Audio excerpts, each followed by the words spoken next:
Prezado professor, querida professora, eu vos cumprimento com a gloriosa paz do Senhor Jesus. Me chamo Carlos Mateus e pela infinita misericórdia de Deus, estou aqui para lhes lecionar mais uma pré-aula das lições bíblicas. Nós temos aqui, esse trimestre, a seguinte lição: o Deus que governa o mundo e cuida da família. Os ensinamentos divinos nos livros de Ruth e Esté para nossa geração.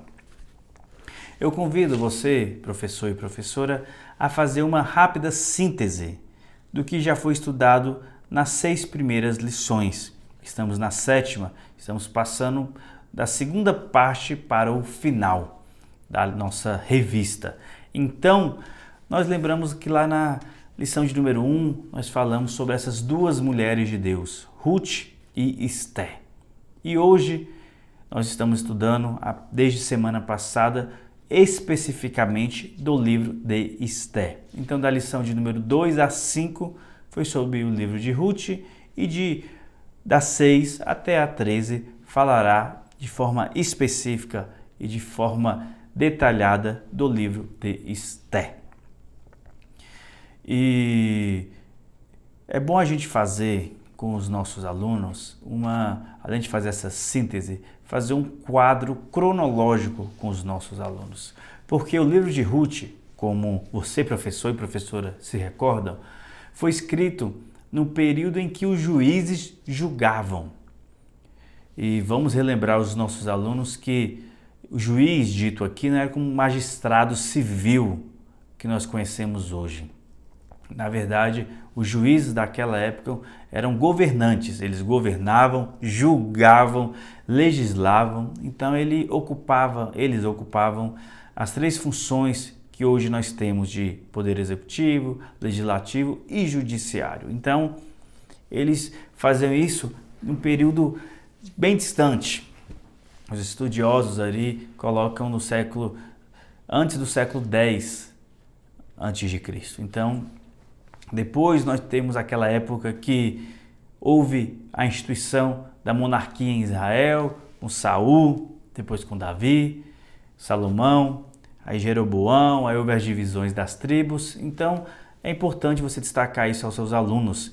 E Esté encontra-se em outro período, depois dessa divisão, dessas brigas, depois das guerras, houve no ano 680, em torno de 680 ali, a invasão assíria no Reino do Norte.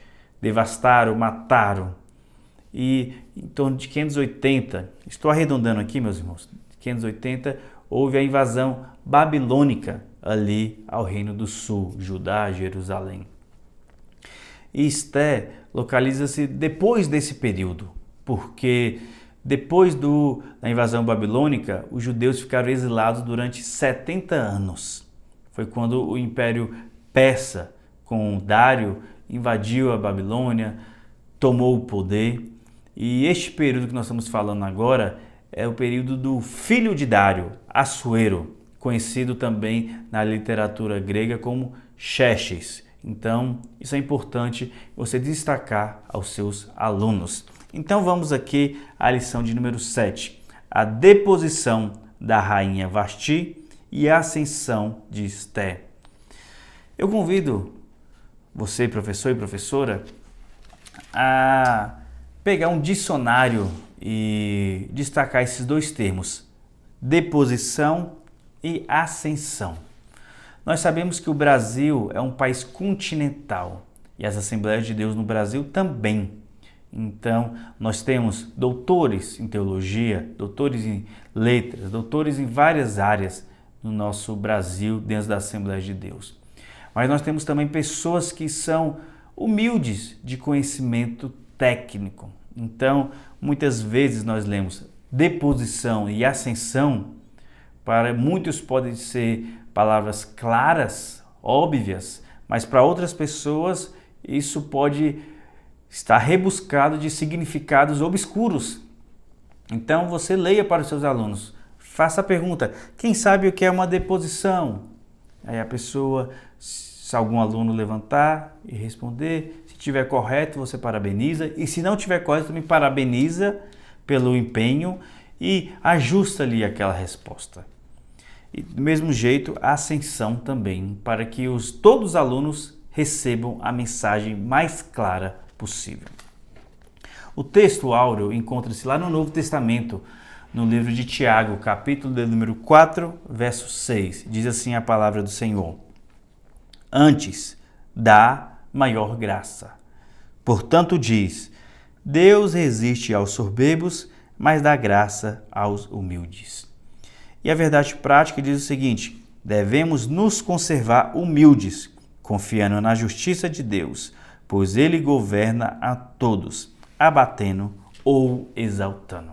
Então nós cremos que todas as coisas vêm de Deus. Então se você está assistindo essa aula, dê glória a Deus.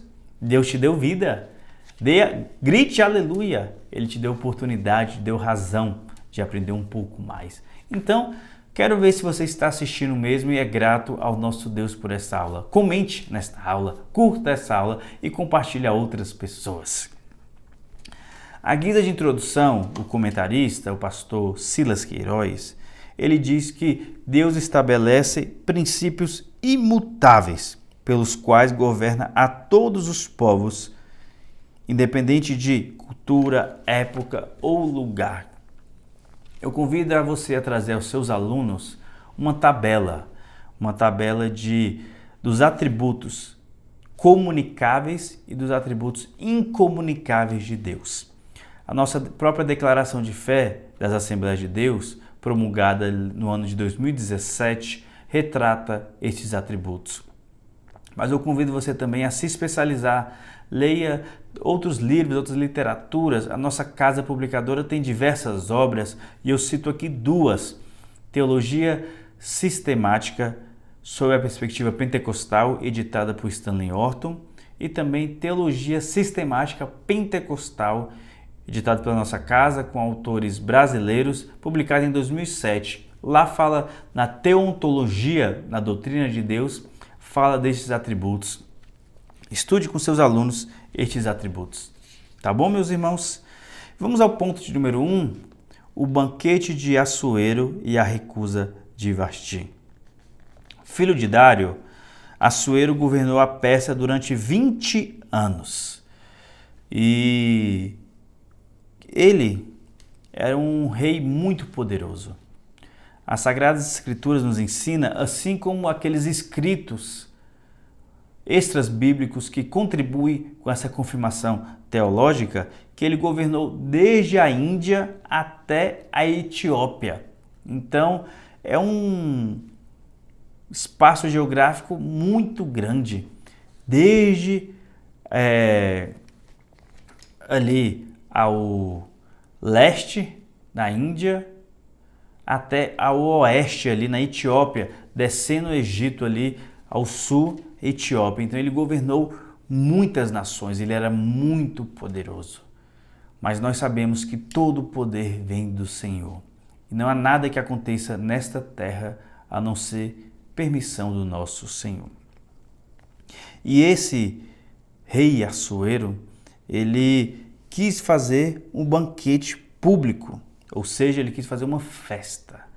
E essa festa durou 6 meses.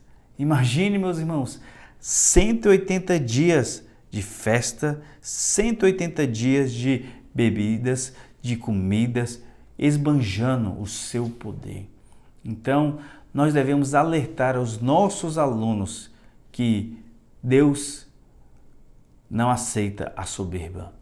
Deus não se orgulha, não tem prazer naqueles que são soberbos. Ao contrário, ele tem prazer naqueles que são humildes. Você pode citar os textos ali do Sermão do Monte, tanto em Mateus capítulo 5, como o texto ali de Lucas também. Bem-aventurado, mais do que feliz, os humildes de coração, porque deles serão o reino dos céus. Então, retrate, leia esse versículo para os seus alunos. E o banquete foi algo extraordinário. E neste convite, ele convidou a muitas nações e após essa festa de 180 dias, ele fez uma festa mais reservada. E nesta festa, no subponto 3, diz que ele convidou a rainha, ele convidou a sua esposa, Vasti, e convidou, como era, diz os estudiosos do Antigo Testamento, que era uma cultura da Pérsia, que aqueles da aristocracia, aqueles que tinham poder, tinham dinheiro, tinham um momento de apresentar a sua esposa aos outros colegas. E essa apresentação era para mostrar que ele era poderoso e que a esposa dele era bonita, era formosa. Acontece que a Bíblia Sagrada diz que foi quando ordenou que ele trouxesse a rainha Vasti com a coroa real para mostrar aos povos e aos príncipes a sua formosura, porque era formosa à vista. Capítulo 1, versículo de número 11. Acontece que a rainha simplesmente recusou acompanhar os eunucos que foram buscar para conduzi-lo à presença do rei. Imagine, meus irmãos, o ano por volta de 500, quase 500 antes de Cristo, um homem, um monarca, convida a sua rainha para vir conforme a cultura e aquela rainha se nega a vir. Muitos estudiosos retratam várias informações sobre essa recusa da rainha, que nós vamos falar agora no tópico de número 2. Vasti resiste à ordem do rei e é deposta. Subponto 1, a recusa da rainha. O comentarista retrata que existem diversas opiniões por que a rainha se negou a comparecer. Eles dizem que provavelmente ela já havia participado de outras e outras ocasiões assim, mas neste dia ela se recusou a ir. E muitos podem pensar por que ela se recusou a ir. Existem algumas informações extras bíblicas, diz que ela era uma mulher sanguinária, que tinha outros desejos. Outros dizem que era porque Assuero estava bêbada, ela não queria. A Bíblia Sagrada não diz o que aconteceu. A Bíblia Sagrada diz que ela se recusou. Isso nós devemos aprender também como professores. Existe até um dito entre o curso de teologia que diz o seguinte: o que a Bíblia não diz, o teólogo também não diz. Então o teólogo deve conhecer as teorias, conhecer os teoremas, devemos conhecer as informações extras bíblicas, mas não devemos também implantar informações que a Bíblia Sagrada não revela. E no subponto de número 2 diz o seguinte: a aplicação da lei. O rei Assuero ficou indignado e triste, a Bíblia Sagrada revela. Só que ele ficou na dele. Acontece que sábios, ou seja, conhecedores da lei, falaram assim: ô rei, tu não vai deixar isso aí barato, é? Se a rainha não obedece o rei, agora nenhuma mulher vai obedecer homem algum. Então, pessoas instigaram Assuero a fazer alguma coisa. E nós devemos alertar aos nossos alunos e às nossas alunas que nós não devemos ser levados por más conversações, não devemos ser levados por opiniões alheias. Devemos estar balizados nos fundamentos das Sagradas Letras. Então, o rei foi levado por aquelas palavras. Então, no subponto de número 3, diz a sentença de Vasti. Ela foi deposta, ou seja, ela perdeu a sua coroa de rainha.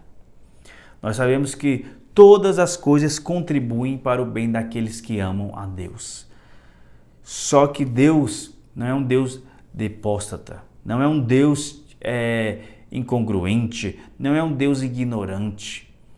E tudo acontece por sua permissão e diferentemente do que algumas doutrinas, que nós chamamos até de heresias, que tudo é determinado, predestinado, Deus não determinou que a rainha Vasti fizesse isso. Deus não determinou que Assuero a depusessem. Então, tudo isso foram escolhas humanas, o qual Deus conhece e pela sua presciência age de forma extraordinária.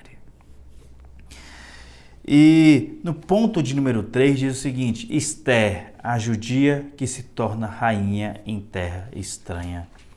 Acontece que depois de colocar Vasti como uma cidadã, na verdade nem cidadã as mulheres eram naquela época na Pérsia, mas como uma pessoa fora da monarquia, 4 anos depois, Assuero decide escolher uma nova rainha. E ele faz uma festa gloriosa, faz um banquete lindo, e no subponto 1 diz que isso aconteceu muito provavelmente depois que ele retornou da batalha de Salamina, que era uma batalha contra os gregos. Depois que ele perdeu essa batalha, ele retorna para Suzã e vai escolher uma nova rainha. E no subponto de número 2 do tópico 3, diz o seguinte: o universo da escolha. Apesar de governar em um império originário de longas sucessões entre famílias da Média e da Pérsia, Assuero decidiu escolher nova rainha entre moças de todas as províncias do reino. Então, ele quebrou um paradigma. Era costume dos medos persas casar-se com familiares, com pessoas da sua mesma etnia, mas naquele momento ele escolheu casar com uma mulher e falou que todas as mulheres daquelas províncias que estavam na Pérsia poderiam se candidatar. Foi então quando Mardoqueu indicou que sua sobrinha se candidatasse àquele cargo de rainha. Meus irmãos, Deus entrando com providência. Não importa o problema, não importa a dificuldade, ensina a seus alunos que Deus é impossível, Deus do impossível. Para Deus não há nada impossível, Ele faz tudo se tornar possível. Ensine isso aos seus alunos e dê essa demonstração que as leis daquele tempo não permitiam, mas o nosso Deus faz suplantar as leis. E acontece que ela foi escolhida para ser a esposa do rei Assuero. E no subtópico número 3 diz que Mardoqueu ordenou a Ester que não contassem a sua etnia, não contassem a sua origem do povo judeu. Nós não sabemos o motivo. A Bíblia Sagrada não revela. Alguns estudiosos dizem que isso poderia atrapalhar o seu casamento, isso poderia atrapalhar a sua escolha. Nós não sabemos. O que sabemos foi que Mardoqueu disse isso a Ester e Ester comprou a ideia e foi obediente ao seu tio. E nós devemos ser obedientes ao nosso Deus também. Amém, meus irmãos? E a conclusão diz o seguinte: Ester havia chegado ao posto em que, no tempo oportuno, seria um instrumento para cumprir os propósitos divinos. Um dos atributos incomunicáveis de Deus é a sua presciência. Como eu disse no início, Deus sabe de todas as coisas. Somente Ele conhece de antemão todos os acontecimentos futuros. Podemos confiar nossa vida inteiramente à direção, pois Ele sabe o que é melhor para nós. Professor, professora, nós como professores não somos mero transmissores de conhecimento. Nós devemos viver a palavra de Deus. Eu convido a você viver a palavra de Deus também. Demonstre a seus alunos como é viver a santa e poderosa palavra de Deus. E antes de finalizarmos, eu trago aqui aos professores o ensinador cristão deste trimestre. Aqui na página 39, que traz alguns subsídios também sobre este trimestre. Aqui na lição de número 7, faz um detalhe que eu quero trazer de conhecimento aos irmãos. Diz o seguinte: quanto aos detalhes da nova rainha, Esther, o dicionário bíblico Wycliffe diz que ela era uma judia exilada que viveu na Pérsia durante o reinado de Assuero, Xerxes. O nome Esther, vinda do persa Stara, estrela, ou Ixá, uma deusa babilônica. Seu nome hebraico era Adassa, que significa murta. Era órfã e foi criado por seu primo Mardoqueu. Sua beleza foi o motivo de ter sido contada entre as virgens trazidas a Assuero para a seleção de uma rainha, no lugar de Vasti. Foi escolhida, tornou-se rainha e viveu no palácio em Suzã. Então, só mais um conhecimento para que você possa transmitir aos seus alunos. Nas próximas lições, nós vamos estudar mais sobre Mardoqueu, sobre Esther e sobre a providência divina na vida de cada um deles. Eu agradeço imensamente a sua presença de forma online e convido a assistir às próximas aulas. Deus abençoe, um bom dia, uma boa tarde, boa noite para todos vocês.